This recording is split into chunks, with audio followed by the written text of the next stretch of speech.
After the pageantry and the opening ceremonies that saw matinee idol James Reed and K-pop star Minzy sing and grind to the crowd's desire, and NBA superstar Steph Curry lead the oath of sportsmanship, the rightful of stars of the UP Season 81 men's basketball tournament dutifully took over.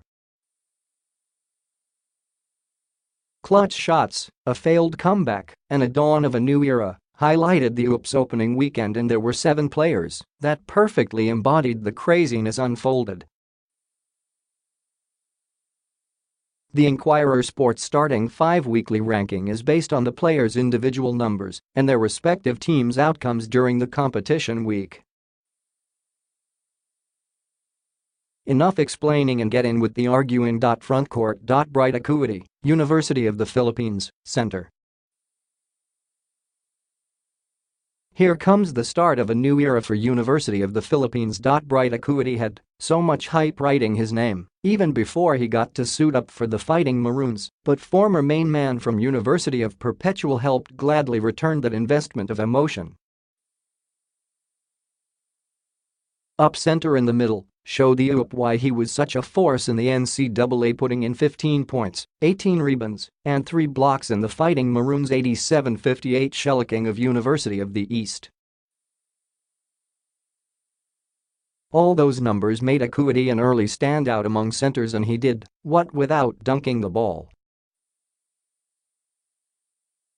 CJ Cancino, University of Santo Tomas, small forward. University of Santo Tomas's performance in its opening game against National University was simply PU5, bad to look at.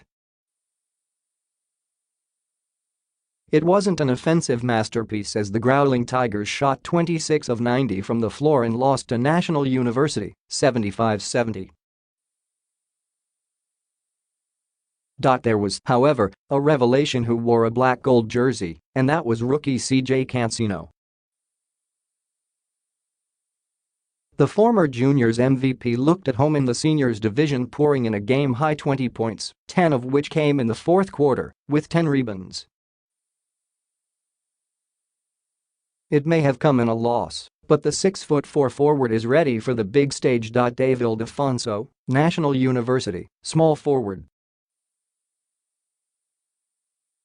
News match with University of Santo Tomas wasn't just an opening game between the two teams, but it was also a showdown between two promising rookies.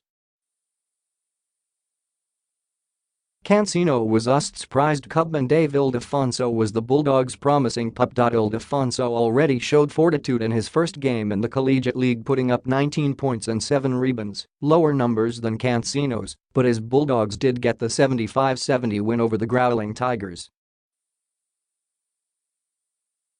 Backcourt. Jarek Ahunmisi, Adamson University, shooting guard. Simply put, Jarek Ahunmisi delivered for Adamson University. The Falcons' sweet shooter put up 23 points, the highest in the opening weekend, with 4 rebounds as he led Adamson to a 74-70 upset win over defending champion Ateneo. Ahunmisi had a penchant of making shots when time was its end. He first hit a gorgeous half-court shot to beat the halftime buzzer to give the Falcons a 40-39 lead heading into the break. Not finished with just one highlight play, Ahunmisi then got the green light for an isolation layup play that put Adamson up 70-68 with 1:09 left in the game. Juan Gomez de Leano, University of the Philippines, point guard. Juan Gomez de Leano is off to a great start in his sophomore season. Season 80's Rookie of the Year seems to have prevented an early sophomore slump as he led the Fighting Maroons to an 87-58 humbling of University of the East, finishing with 16 points, 7 rebounds, and 6 assists. Gomez de Leano only scored in the first and third quarters, with 8 points apiece, but he was barely needed in the fourth, with the Fighting Maroons firing on all cylinders in the final 10 minutes. Honorable mentions. Matt Nieto, Ateneo de Manila University, shooting guard. It wasn't the result the Blue Eagles wanted in their first game in season 81. Ateneo went toe-to-toe with Adamson in its first game, eventually losing 74-70, but if there was one bright spot in the dark sky the Blue Eagles flew in, it was Matt Nieto. Sensing that his team was in shambles in the fourth quarter, Nieto duly took over and poured in 12 of his total 21 points in the final frame. Nieto already had everything by that point, well, except the win. Santi Santillan, De La Salle University, power forward.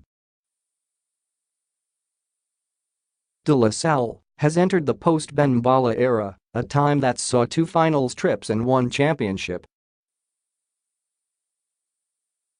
It's a new age for the Green Archers, but Mbala's former running mate Santillan gladly took up the green mantle of being the team's main presence in the paint.